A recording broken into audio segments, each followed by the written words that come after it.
So is it okay if I speak in English? People understand? Yes, some people understand, some people not, but it's okay. Olá, Devs! Meu nome é Jacob Moura e você está na Flutterando, o maior canal de Flutter do Brasil. E hoje comemoramos o nosso... A gente chegou a 16 mil K aqui no canal, velho. E a gente trouxe alguém muito especial para estar falando com a gente aqui. Hoje nós temos o Pavan Podila, que é um portador, quem fez o porte do MobX, para conversar com a gente aqui, com todos vocês também, beleza? E vocês podem deixar suas perguntas ali. A gente vai ter uma galera aqui para ajudar no inglês. E a gente pode... Só que vai ser em inglês mesmo. Então, se você tiver dificuldade no inglês, entre no link aqui no Discord.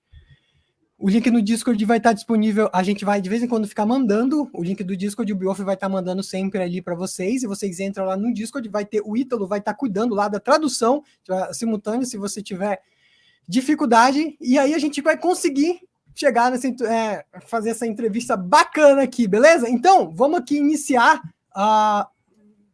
Tá bom, a gente vai iniciar aqui. Todo dia, cuidado com o som aí, galera. Então, vamos aqui, então. A entrevista vai ser toda em inglês, tá bom? Mas vocês podem perguntar em português. A gente tem a galera aqui para ajudar a traduzir aqui. Então, today, we will talk with the father of MobX, the Pavan Podila. In my side, I have the guys of Flutterando, the Kelvin Galvão, Bioff, Stephanie Gonzaga, and introduce yourself, guys and ladies first. Kelvin Galvão. So I'm Kelvin Galvão, co-organizer of Flutterando, and that's it. Okay, Bioff, to the next. Hi, I'm Bioff. I'm community manager and one of co-organizer of Flutterando too. And Stephanie. And Stephanie. Hello, I'm Stephanie, and I'm also a co-organizer of Flutterando. Okay. And Pavan Podila. Thanks for accepting interview invite. I thank you for port MobX to Dart. You not port only MobX to Dart. You port facility, clarity, and build code to the Dart. And thanks for that. Yeah. And introduce yourself. Sure. So I am actually not the original creator of MobX. Michael Westrate originally created MobX for JavaScript, and I was a contributor to that project. And then when I came to Flutter, I saw that there is no MobX over there, which made me sad. So I created MobX for Dart and Flutter, and I'm glad you guys are using it now. Okay. Yes, I love it. Yeah, we all do. I have many questions for you. I started with block your MobX and why? What is the better? What's the better, the block or MobX? You're asking the wrong person. It's kind of biased. Yeah. So when I first started, I was obviously learning Block and Redux, and I was trying out to see how I can do state management with Block and Redux, and the kind of applications I was building, it was becoming very complex to do these things in Block. All the stream-based approach to do it. It was very, very complex. I think there's too much work being spent in only just writing operators and connecting streams and using the stream builder on the client side, on the Flutter side to read data and then make changes on the UI. And over time, I just felt that it was getting very complex. So and I know that MobX makes it very easy on the JavaScript side, and but in JavaScript they use annotations, right? Decorators, as they call it in JavaScript. And I wasn't sure if I could do the same thing in Dart and Flutter, but I just gave it a shot, and I realized that there's a different way of doing it in Dart, which is to use code gen and use annotations over there. And so I started, first building the base library, which didn't have any annotations. But luckily, I had some support from one person called Joni, who was in, I think, Finland. And he proposed that we can do the same thing in with annotations, with code gen, and he kind of created the first PR for it. And that's when I realized, wow, you can actually do this thing. So you could have a syntax which is very similar to the JavaScript side of things, and have the same benefits of using MobX in Flutter and Dart. And that's when it really became more easier to use. and that's why I created it. I just felt that the Flutter and Dart community should also get the benefits of MobX and see how useful it is, for writing your applications. Okay. So, Pavan, it's important to learn about you. So, tell me about your history and when did Flutter enter in your life? So I knew about Flutter since 2016. I think Google announced, some version of that library. I think in 2016 or maybe even earlier. There was some tech talk on DartConf, or I think it was called something else, maybe DartConf, I guess, yeah. And they kind of introduced the notion of what it would be to have a UI framework built on Dart and using Dart as the underlying language. And at the time, I wasn't that keen on using it because it was not mature. There were a lot of bugs, and it was not as popular in 2016. But once they became live in 2018 December, I immediately jumped onto it, and I started building some apps and trying to play around with things and doing all the things that was there on Flutter Dev and all that. And at that point, I saw that obviously MobX was missing, so I stopped learning Flutter and instead spent all my time building MobX. But yeah, my introduction to Flutter was much earlier, so it's just that I started becoming more serious about Flutter only in 2018 October November time, I think so. Okay. Whoa. And what do you like? What do you like about Flutter and hate in Flutter? So what I like, I'll start with that because it's an easier answer. I think the best thing about Flutter is the hot reload. And when you're working with on a large application, especially with a designer, who's going to give you new changes all the time, it's much easier to make these changes by having a designer sit next to you and see how we can transform a screen very quickly by using hot reload.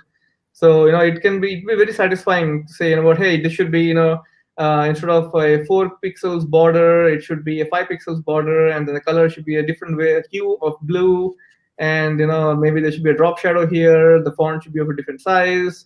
There should be more padding. Like all these little changes, it's much easier to do with Flutter and see it live on the simulator or whatever screen you're looking at. And that's a huge benefit, and it really saves a lot of time in development. And that I would say is number one.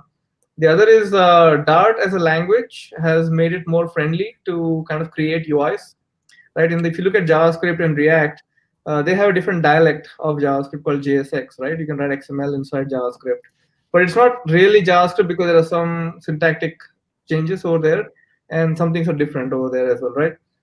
Whereas Dart as a language is not specialized for anything like that and doesn't require any special DSLs. Whatever syntax you have in Dart, is working naturally for UI development. And with Dart 2.0 and 2.6, and I think where they introduced extension methods, and in the previous version, I think they even introduced the collection literals and stuff, right? So all these changes have made it very easy to build applications and write code in Dart, and that I would say is a big benefit. So whatever you're thinking is very close to what you write on the screen, right? So the syntax is very similar. The other thing, and the third thing probably would be the widget library is awesome. And a lot of times, you can actually use whatever is there in the widget library without having to create things from scratch, and also helps in building applications very quickly, right? So once you see something working on the screen, then you can tweak it, you can add themes, and you can customize. But when you're developing for the first time and you're kind of building applications from scratch, I think all these things work together very well to create applications. And the second question is about what I hate. I hate, yeah.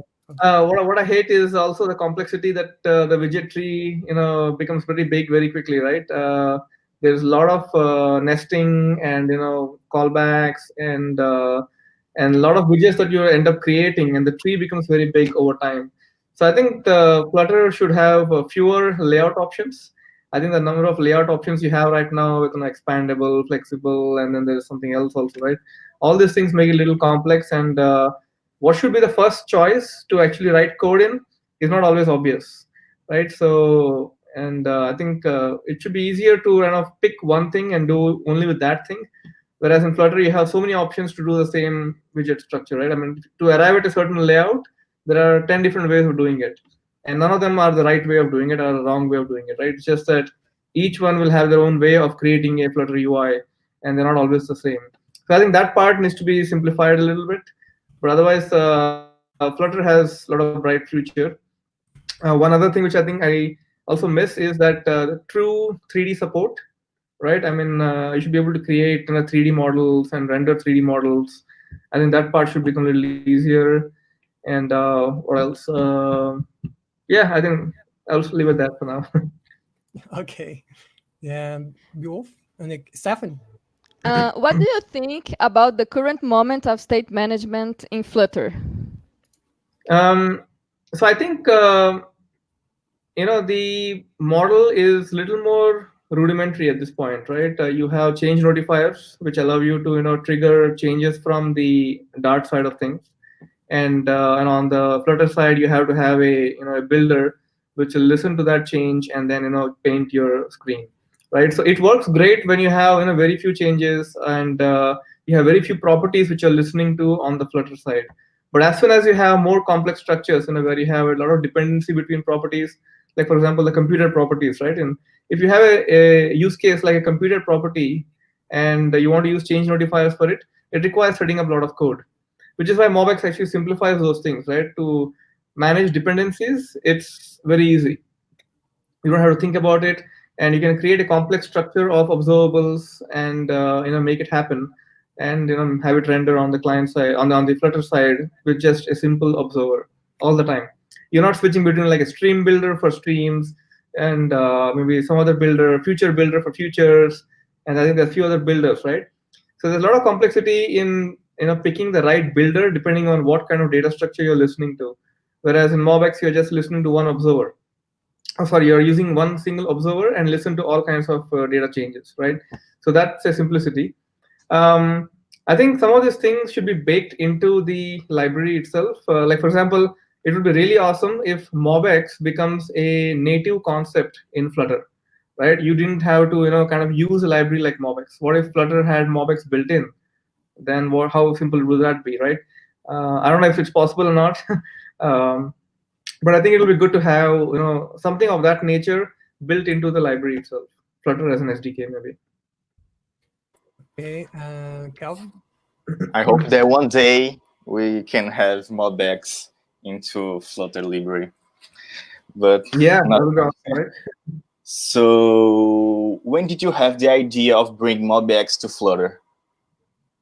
I think it was pretty obvious right when I started using Flutter and started using block, and there was one more thing I tried, which was I think scope model. Yes, so scope model and block is something I tried, and I realized that it was getting very complex to manage complex dependencies between data, and that's when I said, you know what, just leave all this. I need to build MobX now, and I decided scope and model is awful. It's powerful. It's like my English. Yeah, and that's when I realized. I think it'll be a great thing to have in the community, and bringing MobX will actually because I had used MobX for almost 3 years on JavaScript, right? So I knew how powerful it was and how easy it is to kind of build large-scale applications with very complex state management. And I was feeling the need for it very quickly when I started building Flutter apps. And I saw that you need to stop all the things you're doing with Flutter and just spend time building MobX. So I spent like about, I think, a month just building building MobX, and I announced it in January of 2019. In JavaScript, did you use pure MobX or MobX State Tree? So I used MobX mostly. We didn't use MobX State Tree so much, but I know that MobX State Tree has some additional features which is useful for patching and making runtime changes more easily and keeping track of changes that happen, and it also makes it easy to do some runtime type checking and establish constraints on the values that you set on different properties and so on. But all my experience has been on plain MobX. All right. And what are you feeling with this recent growth of MobX and Brazil's adoption? So I don't know how big it has grown in Brazil, frankly. I just listened to maybe Kevin and Jacob talk about it on Twitter, and all the tweets happen in Portuguese, so I don't even know what they're talking about. But I don't know. Is it big? Yeah, Yeah. it's very big. We are the biggest Flutter community in Brazil. We have about 6,000 only in Telegram. In YouTube, we have I think it's 16,000 right now. So, and we are telling people to use MobX, and they are really loving it. So it's really growing here. Awesome. Maybe it's time for me to visit Brazil. Oh, Yeah, it would be great. you're welcome. Uh, And one curiosity is because MobX bring us peace, because after that we fight for the right way to do block. It's Flutter block, it's pure block, it's blocky with React Dart. So now it's only MobX. It's a peace right now. Good. Uh, good. I use MobX blog. we chose no, MobX I kidding. because I kidding. he is more easily to implement in your codes, and block is more complex. Yeah. And to teach the community, the last year we have a biggest fight about state management, and when we start to use MobX, then all people start to use, I guess. I picked a leveling. Yeah. Nice. So, what do you Yeah. like about MobX and what you don't like about MobX? I like it, but because it's easy. It's much more easy than block. And what I don't like, Build your run. Build your run. no. We have a error. The last error tomorrow. Observable. Yes, observable yeah. error. He's hiding the errors. Observer is hiding the errors. Don't show for us. And It's not trigger errors. yeah, it's not triggered that. Yeah. But Yeah. this it's just a problem I have tomorrow. Yesterday. Not Pavan. So we're working on creating a new feature in MobX called Spy that will allow you to see what is happening inside MobX as new reactions are triggered, or when there are changes to the observables, and so on. So with the Spy feature, you should be able to see at a very deeper level, what changes are happening and why it is happening. So hopefully, when I get more time, I'll get to work on it maybe this month or next month. You said about Spy, so is in roadmap MobX state 3, or it's not possible right now? State tree. See, if you look at the MobX state tree from the JavaScript side, there are a lot of stuff which was done to handle types. As in, JavaScript is not a typed language, right? So obviously there was a lot of runtime type checking and build time type checking that was added to make it safer to use the data structures. Whereas in Dart, it's already a typed language, so there's no need to actually bring that part of MST into MobX Dart.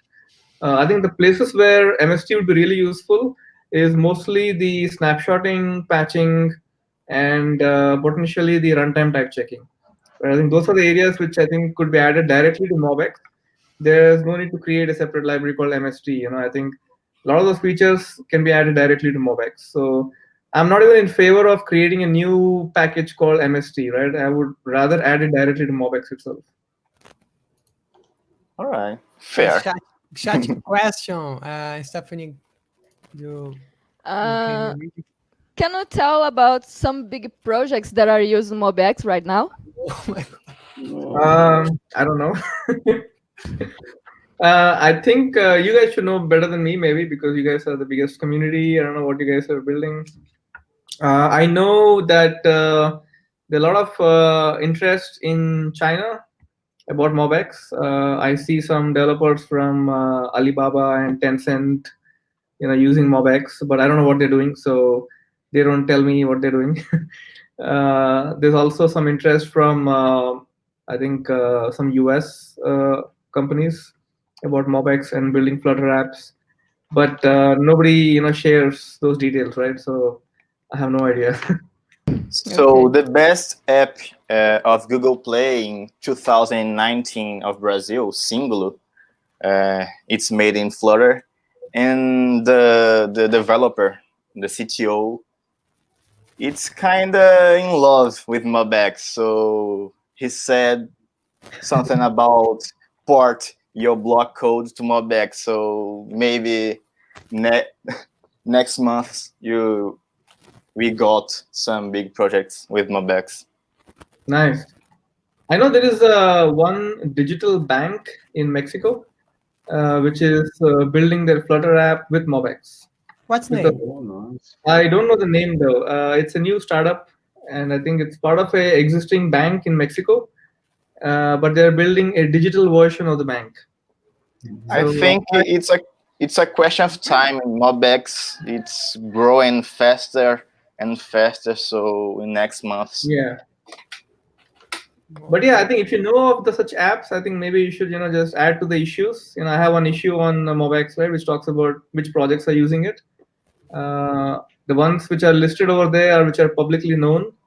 If you know of apps which are all publicly, using MobX, then I think you should list it out over there. Okay. I have a question of the chat, and Stephanie, you can read. Oh, Okay, from Breno Italo da Silva Fonseca. He's asking, why should I migrate to Flutter? Should I also program my website with it? Why? Okay. I think Flutter Web is not yet very mature.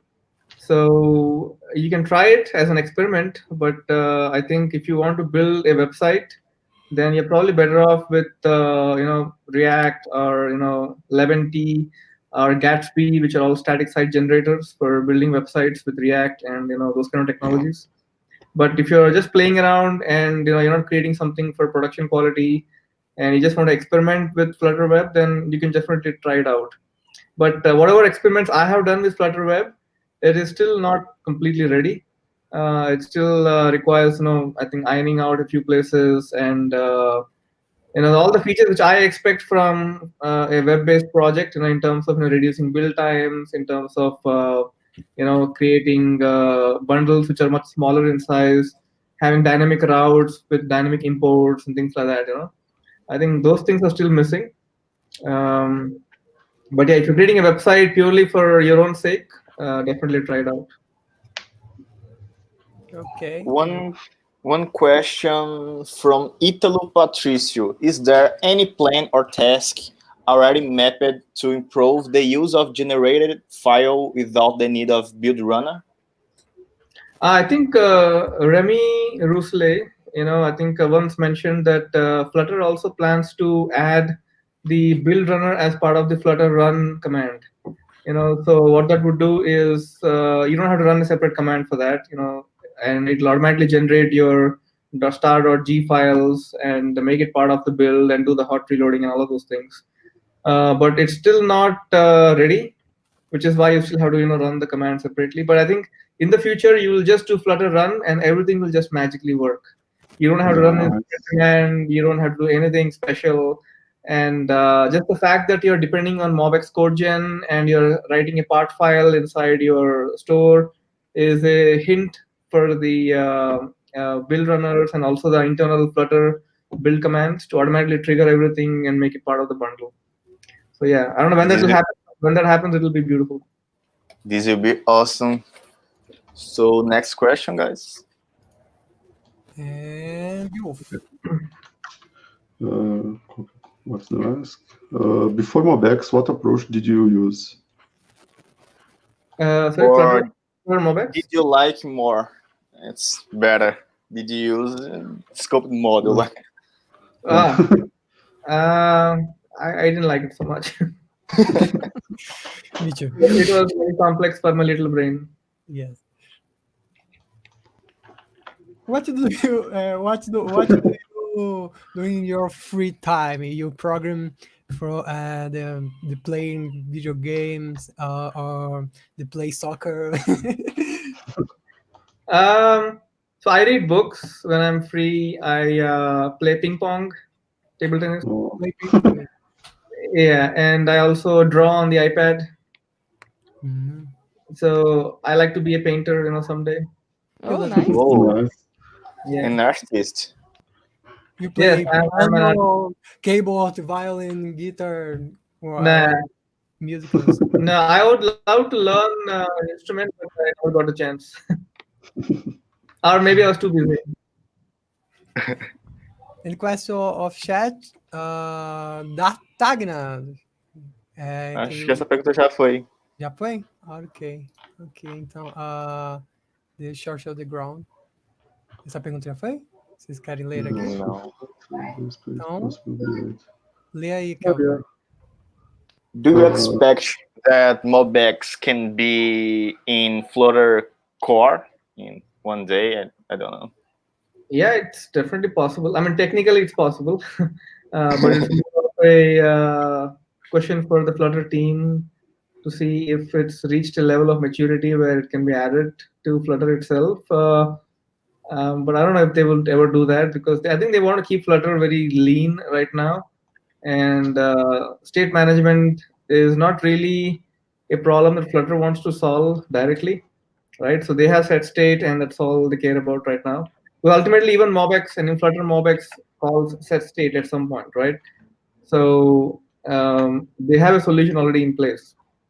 What MobX is doing is handling things more on the data side and creating complex dependencies between data and managing it in a way where it's not too complex and it's very simple to use it without having to set up subscriptions and notifications and all those kind of things. So the problem that MobX is trying to solve is not directly a Flutter specific problem, right? You can also build apps purely in Dart with MobX, right? You don't need Flutter over there. But I don't know if it'll ever be added. That's a good question to the Flutter team. And what is the better, a VS Code or Android Studio? I'm actually an IntelliJ guy. Ele matou a pau, né? Não tem mais discussão. Ok. Yeah. The Renato Mota question. Stephanie, you can hear the. Okay. A question about Renato Mota. He asks, what do you think about the learning curve about MobX, comparing it with other possibilities like Redux or Block, for example? Yeah, I think what I've tried to do is keep it very simple, and the getting started guide on the MobX website, shows you, okay, besides the build runner commands, which are the more complex part, everything is pretty straightforward, right? The concepts of MobX are very simple and few. You only have to deal with observables, actions, and reactions. And once you start learning those three things, that's all you need to know for creating simple apps or extremely complex apps, right? There's nothing more in terms of concepts that you have to learn. So I would say the learning curve is definitely not simple, but once you spend maybe a few days using MobX, you will feel it to be very natural to create apps. And even as you start adding more complex features, it doesn't feel like you're actually dealing with a lot of complexity. It's the same style of development, even for complex features. And recently we got best practice with MobX too in documentation, so it's awesome. Yeah, thanks for all that stuff. I think there's a lot of discussions happening on Discord. So if some of you guys are on Discord, you will see that people are like Jacob and Kevin are actually spending some time writing blog posts and suggesting of changes that needs to happen in the documentation. I think whatever little contributions you can do to simplify and help others in learning MobX, I think we should do it and add it to the main website too. That'll be awesome. Ok. Nice. Vamos então aqui para as perguntas técnicas, então, galera. So we're gonna start some technical questions. So the first one is, we all know about MobX magic. It's really simple, it's awesome, but is MobX performatic? And if yes, why? Yeah. So I think to answer that question, I'll have to go a little deeper into the internals of MobX, and so without having to go too deep, what I can say is, MobX tracks a lot of things at a very granular level, right? So it knows about observables, it knows about computed properties, which are also dependent on other observables, and everything is tracked by a concept called an atom. So an atom is a simplest possible concept in MobX, which knows when somebody has read the value and when somebody has changed the value. So anytime you read a value, it fires a notification called report observed. And anytime you change a value, it fires a notification called report changed. Now, all these things are happening internally, and as a user, you will never really know about it. But that's what's happening inside the system, right? Inside the reactivity system of MobX. So as you start building more complex data structures, where you have computer properties depending on other computer properties, which internally depend on other observables, you are creating a hierarchy of atoms which are being used to read and track what all observables are being used inside a reaction. And since the observation happens at a very granular level, you're only tracking what you read, right? So you're never tracking more than what you actually need inside your observer. An observer is ultimately a reaction, by the way, right? So since we are very focused on only the things that we need, our performance, is as much as you read. It is not based on the size of your state or your size of your data structures or the size of your application. It really doesn't matter. What matters is what you show on the screen and how much of data are you reading and how much of the data is reactive data. So if you're reading data which is very changing very frequently, like let's say a stock ticker or something like that, right? Then you may have to introduce additional mechanisms to simplify and slow down the reading process, right? So that you'll get better performance. But MobX itself, is performant out of the box because it's very focused on only reading what you need and not anymore. Nice. It's very important, Yes, very like comparing with change notifier that changes all of the class changes. So it's a O of squared n. So if you have a big complex data structure, the app is gonna fail in performance. Yeah. And one thing I'll advise is that, when you're using MobX, you should use observers only at the place where there is a reading of data and when you expect the UI to change when that particular data changes, right? So don't put an observer at the topmost level. Only put it at the places, where you actually need the change, right? Where you are creating UI and reading just a little part that you want to, render or re-render whenever it changes. So feel generous in using observers wherever you want and use as many as you want. Okay, I have a question. What is the best way to connect the stores? What is the best way to connect the stores? I don't think there's any best way. There are ways. Currently in the chat, you reach the guide. So I think normally the way I do it is if your app is sufficiently complex, then I would create a root store, and then I'll create a lot of child stores, which are all part of the root store as fields. So let's say I have a complex app store, which let's call it the root store, and then I have a separate store for managing the themes, a separate store to manage all the translations, a separate store to manage authentication, a separate store to have a specific feature maybe of the application and so on.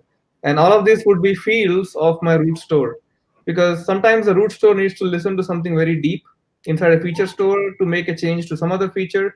So I can set up a reaction inside the root store which listens to changes on a feature store and then call some other changes on some other feature store, right? So that's one way of doing it, where you create a hierarchy of stores, root store, then several feature stores, and a feature store can have sub feature stores and so on. So that's one way of building a complex tree structure of stores. You can also have stores which are independent of each other, right? You have a root store which is independent. You have an authentication store which could be independent. Your theme store could be independent. And then you can tie all these stores together using the provider package, right? So you'll have a provider which will create a proxy provider or some provider at the root level, of your application, where you can show all the dependencies that you have inside your application. That's a different way of connecting all the stores. So it really depends on what's the complexity and how much dependency there is between different stores, and I would do things based on that. In Brazil, we using modular package to dependency inject or get it. You mean get it? Yeah. Okay. Yep. It's Yeah. like, So get it is one way of doing it. okay. Yeah. Go ahead. Go ahead. I was just saying yes. Get it is the other way of dependency management. Yeah. Okay. The next question. So I in chat we have a question. It's very nice. What about performance? Generating a lot of G.Dart files on a project is really okay. About performance, is there any difference when using Gport or not using? So there is some difference between performance of use code gen or not using. Yeah, so don't worry about all the code that's generated. At runtime is where the performance really matters, right? So even though you're generating a lot of star.g files, I think what matters is how complex is your UI and what you're showing at any point in time on the screen. Because the performance really matters at runtime, not for build time. I know that build time, you could have a lot of files getting created, and I think someone mentioned that the build can get slow, but that is not due to MobX. It is because the way you have structured your stores, right? If you break down the stores into smaller stores, then you can have a lot of G files. But if you kind of combine things together, you can have fewer G files. And the build runner is also smart enough to know, which G files have actually changed and only regenerates those files, right? So it also maintains its own cache of things. And so the build should not be slow. It should only, make and rebuild for store files that have actually changed. And at runtime, as I said before, it only depends on what you're showing on the screen and what data is actually changing. So it's not like your entire application is changing all the time. All the data structures are changing all the time. It'll only be what you show on the screen. And by selectively, deciding to use observers at places where the UI is actually changing, you can improve performance for sure. So Okay, yeah, just to summarize, like performance is like build time performance and runtime performance, and I would say runtime performance is generally good unless you're doing something really crazy. Stephanie, please translate it to Pavan these comments. Okay, so Ramiro is saying for us to tell you that he is a big fan of you without ever seeing you before because of MobX, of course. Okay. You have Cool. a fan in Brazil. Yeah, I have many friends in Brazil. Good. Okay, the next question, Stefan, Okay. is technical questions. Okay, so the next question, what do you think about UI behaviors such as navigation or alerts being called from the store? Yeah, so I think this is a debatable concept, right, or an idea where MobX is primarily meant for data side of things, right? The stores are purely the data, and they don't have any connection with the UI, and the UI is supposed to be separate from the data itself. Now, in some cases, you may want to have some little connection because you want to do some navigation driven from the data side of things, right? Your reactions could depend on some build context, which will actually trigger the navigation from the store itself. That's the place where you would pass the build context from the UI into MobX, and then have MobX trigger the navigation whenever something changes. But those should be very few in number and almost rare. Most of the time, if you want to make a change on the UI, like show a snack bar, an alert, or do something which is very UI specific, I would say set up the reactions inside a stateful widget in the init state, and then handle it over there. Try to keep UI outside of MobX as much as possible, because that way when you write your unit tests for your stores, you don't have to depend on Flutter test. You just depend on your regular Dart test and run everything, and things will be much faster also, because Flutter test is also slow, right? It does a lot of work in the background to run a single test because of the Flutter driver and all those things. So I would say keep the UI out of the MobX, but if you want to do something with MobX inside your widgets, then use a stateful widget and set up your reactions in unit state. Okay, the chat ask Calvin. So, Renato Mota, do you like use design patterns like MVC, MVVM, MVP? No, man. These questions. Sorry. MVC not. I'm searching. I'm searching. Okay, I can read. So Renato Mota is saying, I'm seeing the Flutter community growing in all the world. What do you think about the next 2 years and MobX has a lot to improve, or is it already okay? Oh, there's a lot to improve.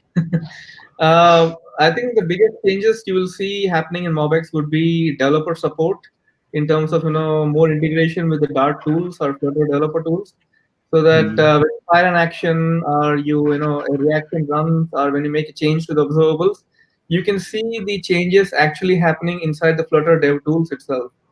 And you should also be able to see what widgets are connected to MobX by simply clicking on them in the widget tree, and seeing all the properties of the widget and seeing what data it depends on inside the observer and things like that.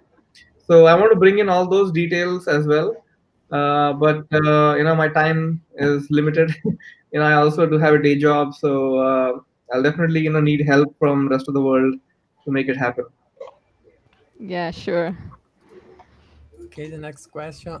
Wolf, the technical question. How much scalable is the MobX? I would say it's infinitely scalable. But Fair enough. yeah, you guys will put the limits based on how scalable it is, but it was never meant to hold back scalability. So it's infinitely scalable. It's see, if you look at UI development in general, any UI is never going to show the entire application state, right? That will be just crazy. If you're showing everything that's there inside your application at once in one screen, that will never happen, right? So most of the design is going to only show a little bit of the entire application state at any point in time. So in terms of scalability, it is infinitely scalable. Nice. Okay, so that question. With big power come big responsibility. Yes. Pavan Parker, after becoming GDE, what is changed? And sorry, my English is like in the charge of 3. I can read the questions too. I'm seeing it in the live comments. Frankly, nothing much has changed besides making sure that I can make MobX as simple as possible for everyone, and everyone should get the benefit of MobX, right? And nobody should think that it's a very complex tool. I don't want to create complexity. Flutter is already quite complex, right? So there's no point adding more complexity to it. Whatever I can do to simplify a few things like state management, I'm trying to do that with MobX. And thanks to the community like yours, Flutterando and other developers across the world who see the benefits of using MobX, and they're also helping me out in whatever little way possible. So yeah, the responsibility is more in terms of making sure that I fix bugs quickly. I make it as easy as possible for new developers to adopt MobX, and also improve documentation and the website so that anyone can learn MobX without me teaching them. Okay. Okay, that's it. Eu acho que essa pergunta do Ítalo é boa. Qual? Cadê? Ítalo asks, what problems do you currently see on MobX? What problems do I currently see on MobX? Yeah, as I said, I think the spy feature is actually quite important, and it'll help you in debugging, especially when you run into errors and exceptions, right? You don't know where things are failing. So I think that will be an important fix, not fix, but a feature to have in MobX. Also, integration with the Flutter dev tools will be awesome, right? So that way, I don't know exactly why things are changing, which widgets are automatically rendering themselves based on changes to observables. I think those are all really good things to have. And then what else? I think I have 98% code coverage right now in MobX. I want to make it 100%. It's cool, fair enough. We Okay. all need to put 100% of test coverage in our projects. I pay to see Jacob speak English. Okay, man. Cool. Thanks. The next question, Reno, Stefan. You. Okay, so Breno is asking, when did you hear about Brazil and what do you think about it? I think I heard it when Jacob sent me a message that you guys want to translate it to Portuguese. I was like, wow, cool. So I said, go ahead, do it, man. I'm not going to stop you. And then he sent me a PR, and it was for real. It wasn't joking, man. So I think that was my first introduction to Brazil and Jacob. And then Kevin sent me a link that he has done a blog post, and then I think it all started like that. Until then, I didn't even know like what is going on. Pavan, I will teach you some words in Portuguese, all right? Oh God. Repeat after me. Repeat after me. Okay? Okay. MobX. Don't make me curse, okay? MobX. Okay, MobX. Bota Bota o bloco o bloco pra mamar. pra mamar. Aê! Aê, boa! What did I say? Thanks for the interview, Pavan, Podila. Stephanie finaliza para nós aí, agradece. Eu tô muito vergonha aqui agora. Okay. So thank you very much for your time for this interview. You could ask a lot of questions for all of us and for the community. Do you have anything you want to say now? I would say I think what you guys are doing is awesome, and spreading the knowledge of MobX everywhere in Brazil.